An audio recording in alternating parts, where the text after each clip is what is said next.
Bonjour à tous.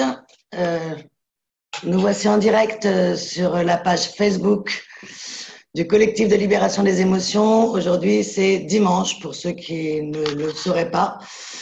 On espère que vous allez bien. Le thème d'aujourd'hui, c'est sur la sexualité. Comme d'habitude, on va commencer pour vous expliquer un petit peu ce que c'est que la résolution émotionnelle et vous montrer le mode d'emploi. Et puis après, on partira sur le thème. Églantine, je te laisse la parole.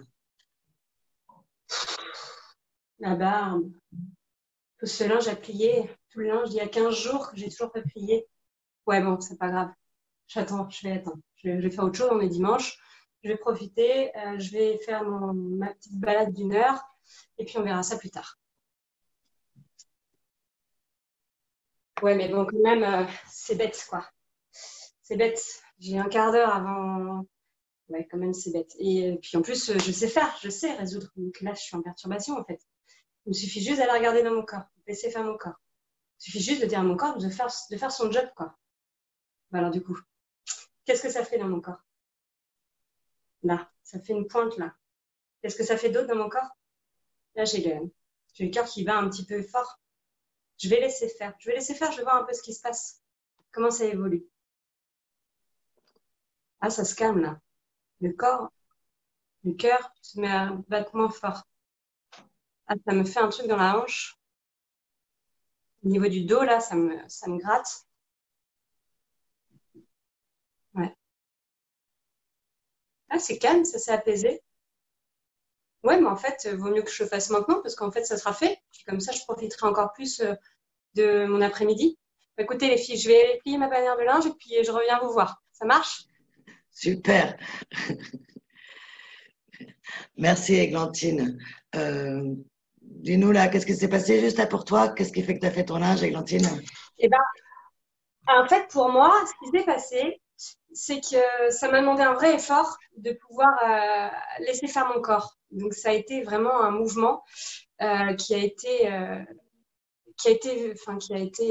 un conflit entre ma tête qui me dit le fais pas et mon corps qui me dit mais laisse-moi faire, je vais m'en occuper puis ça va durer 30 secondes. Donc cette intention là de laisser faire ton corps, c'est pas si facile que ça. Mais par contre, une fois que la décision est prise, bah, finalement la résolution elle se fait tout à fait naturellement. Je rebascule directement dans mon corps et mon corps, lui, en 2 secondes, finalement, il est tout content, il est heureux, il fait ce qu'il a à faire, quoi. Donc, euh, donc voilà, et donc maintenant, bah, me voilà prête à aller plier mon linge. Très bien. OK. Merci beaucoup. Aujourd'hui, on a une invitée qui s'appelle Lauriane Sidzik, qui est psychosexothérapeute et qui va nous faire basculer dans notre corps. Donc, le thème, c'est sexualité, confinement. Qu'est-ce que tu pourrais nous dire et comment tu pourrais nous accompagner, nous soutenir dans cette période-là? Alors, la sexualité dans le confinement, alors déjà, donc, je suis Lauriane Sidi, je suis psychosexothérapeute et praticienne en régulation émotionnelle. Donc, la régulation émotionnelle fait vraiment partie de mon accompagnement pour les individuels et les couples qui ont des difficultés dans la sexualité. Donc, pour revenir à la sexualité dans le confinement, le prérequis, j'allais dire, pour mettre une sexualité, pour l'entretenir pendant cette période, qui est une période qui peut être identique à mon mari ou ma femme est en retraite. Il n'a plus de travail. Donc, il est toute la journée ou elle est toute la journée à la maison. Et du coup, moi, quand je rentre, eh bien, je n'ai plus d'espace à moi. Il n'y a plus. C'est une espèce de présence permanente. Et je vais vous dire après en quoi c'est important. Donc, la régulation émotionnelle va permettre aux couples d'avancer dans leur sexualité et de la dynamiser aussi. Mais le tout il est impératif que la relation entre les deux partenaires soit bonne. Et ça, c'est le prérequis indispensable. Si la relation est conflictuelle, il va d'abord falloir travailler en régulation émotionnelle sur le conflit. Et ça fait partie d'une autre vidéo. Mais en tout cas, voilà, si la relation est bonne, okay, vous allez pouvoir, dans le couple, amener un peu plus de dynamisme. Je vais poser d'abord la différence entre l'amour et le désir. Alors, l'amour dans la relation amoureuse, c'est important qu'il y ait les deux. D'un côté, vous avez l'amour. L'amour, lui, c'est de la tendresse, c'est du partage, c'est de la proximité, c'est des mots doux, de la tendresse, c'est on ne fait qu'un, tu es mon âme sœur, c'est j'aime ta peau, j'aime ton odeur, j'aime, etc. Et là, on est dans le côté amoureux. J'ai des projets avec toi, j'ai tout le côté amoureux. De l'autre côté, on a le désir. Et lui, le désir, il se fout complètement du côté amoureux. Lui, le désir, il va répondre à la pulsion archaïque. Pulsion, c'est un truc qui pousse et ça fort. Et le désir, lui, il va se nourrir de nouveautés. Et donc, la vie, elle est faite sans arrêt hein, de désirs successifs. Et donc, le désir va se nourrir de nouveautés et il va aussi se nourrir de transgressions.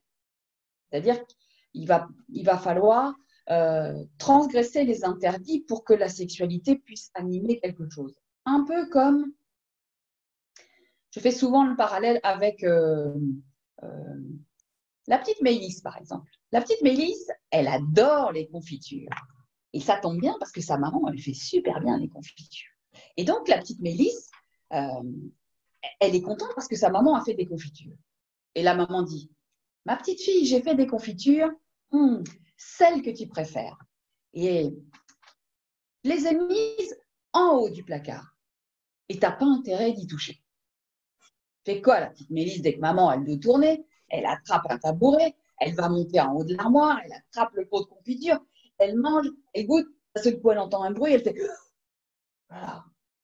Non, personne. Oh, elle est trop bonne, cette confiture. Oh là là là là, mon Dieu, qu'est-ce qu'elle est bonne, qu'est-ce qu'elle est bonne. Elle redescend, elle referme le pot, etc. Elle se sauve. La même petite Mélis, la même maman, les mêmes confitures. Ma petite fille, j'ai fait des confitures, celles que tu préfères. Je les ai mises là à refroidir sur le plan de travail. Tu peux prendre tout ce que tu veux, mais ne me pille pas trop les pots. La petite Mélis, même chose. Elle va aller au plan de travail, elle va ouvrir un pot de confiture, elle va mettre son doigt. Oh, qu'est-ce qu'elle est bonne cette confiture! Oh là là, ah ouais, ouais, c'est bien. Voilà, elle referme le pot et elle va jouer. Dans ton exemple, la petite Maëlys, elle n'a pas peur de transgresser. Mais si moi j'ai un blocage émotionnel à transgresser. Alors, quand il y a un blocage émotionnel à transgresser, bah, par exemple, ça peut être le blocage émotionnel, c'est je n'ose pas aller. Je n'ose pas, par exemple, aller en haut de l'armoire chercher le pot de confiture. Je n'ose pas dire à mon partenaire j'ai envie de toi, alors que dans mon corps, ça parle que j'ai envie. D'accord? Et bien là, dans ce moment-là, je vais faire une régulation émotionnelle. Ok, C'est-à-dire, merci. je vais aller voir les sensations qui sont présentes dans le corps, les laisser évoluer pour ensuite pouvoir lever ces blocages. Ok. Moi, j'ai compris qu'en fait, pour avoir du désir, il faut de la rareté. Mais ce que je ne comprends pas, c'est par exemple s'il y a du dégoût. Comment on fait quand il y a du dégoût? Alors, quand il y a du dégoût, ça arrive à un moment, alors ça peut être dans des périodes de la sexualité, ça peut être le dégoût du baiser, matière humide, la bouche de l'autre. Ça peut être plus sexuel, le cunnilingus, la fellation. Quand il y a du dégoût, même chose. Il va être important au moment où le dégoût est là, et quelquefois même, je pense que l'autre a envie de m'embrasser et pouf, ça me dégoûte. Donc là, mais je vais aller dans l'endroit socialement acceptable et dans lequel on peut aller en famille, au travail, etc., pour les toilettes, et je vais faire une régulation émotionnelle. D'accord, merci beaucoup. Pour vraiment permettre d'aller vers l'autre sans cette notion de dégoût dans la sexualité. Là, dans ce que tu dis, finalement, si on se retrouve confiné avec son conjoint, tu dis c'est compliqué parce que du coup, le désir, il n'a pas la possibilité de se développer parce qu'on est tout le temps ensemble. C'est ça. Hein, la différence entre l'amour et le désir, c'est qu'on peut être dans l'amour, la relation peut être bonne, mais le désir va avoir du mal à naître. Parce que le désir, c'est combler la distance qui me sépare de l'objet désiré. Donc, si on est comme ça, il n'y a pas de distance à combler, donc le désir a du mal à naître. Donc, il va falloir provoquer la distance. Et Et ça, provoquer la justement, distance. c'est une question moi, que j'ai de mes patients, c'est oui, mais provoquer. Alors voilà, ils me demandent de faire une vidéo de moi dénudée, mais moi, je suis pas excusez-moi, je suis pas une mauvaise fille, une fille de joie. Pas une fille Et donc, légère. pourtant, ça fait 20 ans que je vis avec lui, il m'a vu sous toutes les coutures, mais je vais ressentir là de la honte, de la gêne. Est-ce que ça se régule? Ça se régule aussi. Hein, de la même manière où quand je me regarde dans le miroir et je suis en tenue légère et sexy, et je me dis, oh non, ça fait trop femme qui se promène sur le trottoir, ah, ça fait trop salope, ça fait trop putain, je peux pas aller vers mon partenaire justement avec lequel je vis depuis 20 ans. Donc ça, je peux le réguler. Et d'un seul coup, je vais me regarder dans le miroir et je vais dire, ouais, non, mais je suis juste sexy. Bah, celle que je pensais être. Et comment on fait, Lauriane, par exemple, quand on a un rapport et qu'on a des flashs, par exemple, d'une agression qu'on a vécue dans le passé? Tu vois que ça teinte. Alors, ça serait plutôt quelque chose que je proposerais de réguler avec un praticien en régulation émotionnelle, de se faire accompagner en différé, d'accord? Parce que si le flash arrive pendant le rapport sexuel, à moins d'être OK avec le partenaire et de dire au partenaire, pousse, je régule, et de s'isoler pour pouvoir réguler sur le moment quand c'est là. Mais si vous êtes dans un rapport sexuel, il est souvent difficile pour la personne qui a ces flashs de s'isoler à ce moment-là et de dire à l'autre, stop, j'arrête. Ok, ce qui est intéressant d'ailleurs, parce que finalement ça devrait être normal et facile puisqu'on est dans une relation de proximité. Il nous reste peu de temps, j'aimerais bien que tu abordes la question des célibataires. Est-ce que la sexualité des célibataires en cette période de confinement peut être impactée? Alors, effectivement, elle est très impactée puisque les célibataires, d'un seul coup, se trouvent avec un blocage de dire je ne peux pas aller rencontrer quelqu'un d'autre. Alors, le célibataire va pouvoir, dans cette période bénéfique de confinement, travailler sa propre sexualité par la masturbation, par travailler son imaginaire érotique et le développer en ayant des lectures érotiques qu'on peut trouver très facilement sur Internet, aller voir des vidéos et découvrir, reprendre part, connaissance avec son corps, son propre plaisir d'abord. Okay, l'autre chose qui va être importante pour le célibataire, c'est aussi en profiter via Internet et d'aller sur des sites pour discuter, éventuellement même discuter sexualité. Ok, là tu dis finalement il y a un peu à développer sa vie fantasmatique, mais j'ai des patients qui vont me dire oui, mais par exemple moi le fantasme c'est la femme de mon frère. Je peux quand même pas fantasmer sur elle, j'ai pas le droit, c'est pas bien ce que je fais. Ça serait. Oui, ça se résout aussi, c'est-à-dire que le fantasme n'est qu'un imaginaire. On n'est pas dans j'ai envie de réaliser ça. C'est le moteur d'excitation que provoque le voisin ou la voisine qui vient nous exciter. Et donc là, si c'est vraiment là où ça bloque, et donc je vais aller réguler émotionnellement, je vais aller voir ce qui se passe dans le corps, parce que là, effectivement, il y a un interdit. Et les interdits peuvent s'alléger en envahissement émotionnel. Ok, bon, c'est passionnant, on est déjà à 12h14, donc voilà. Je pense, Lauriane, tu es ok pour venir nous retrouver la semaine prochaine? Oui, volontiers, j'aimerais bien même qu'il y ait peut-être des questions, des personnes qui vont regarder cette vidéo et qu'elles viennent témoigner, poser des questions en interséance, en intercession. Ça serait super. Bien, et puis peut-être pour terminer, Églantine, tu pourrais nous présenter un peu à nouveau le mode d'emploi? Ouais, alors regardez, j'ai réussi à vider ma panière de linge pendant le quart d'heure, donc comme quoi j'ai pu faire deux choses en même temps. C'était plutôt chouette. J'ai eu pas mal de questions qui sont venues aussi pour moi, mais on en parlera plus tard, Lauriane. Mais tu vois, en voyant mes sous-vêtements et en voyant ceux de mes enfants, et en fait, je me suis rendu compte que j'avais pas du tout envie, là, dans cette période de confinement, de faire quoi que ce soit avec mon mari, avec la proximité de l'espace contigu. J'ai un petit peu peur que les enfants nous entendent. Ça fait quoi dans ton corps? Là, pas grand-chose en fait, rien en fait.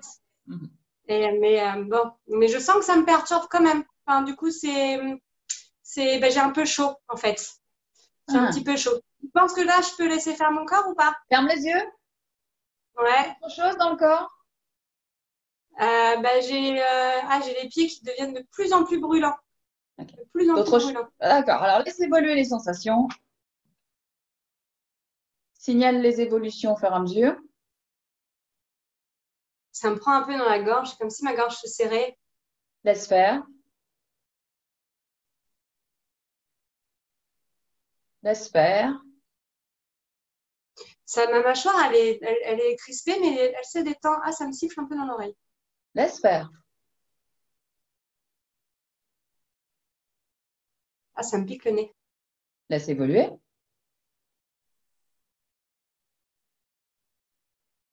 Ah ouais, c'est OK, ça part. C'est parti. OK? Plus rien? Ça fait plus rien dans le corps? Non, ça fait plus rien dans le corps. Et alors, si tu repenses à j'aimerais bien faire l'amour avec mon mari et les enfants sont à la maison. En fait, là, l'idée que je viens d'avoir, ce qui est plutôt chouette, c'est que je me suis dit, les enfants sont quand même couchés vers 21h et qu'en fait, il y a plein de façons différentes de pouvoir s'occuper et de faire des choses avec son mari. Ça aussi, on n'est pas obligé non plus d'hurler, on peut se faire bâillonner. Non, mais ça, je rigole. Ouais, je ne suis pas en train de m'occuper là, mais ça viendra peut-être. Merci, Lauriane. Merci Églantine pour ta présentation. Merci Annelise. Merci Lauriane pour tes sages conseils. Merci, à très bientôt, j'espère.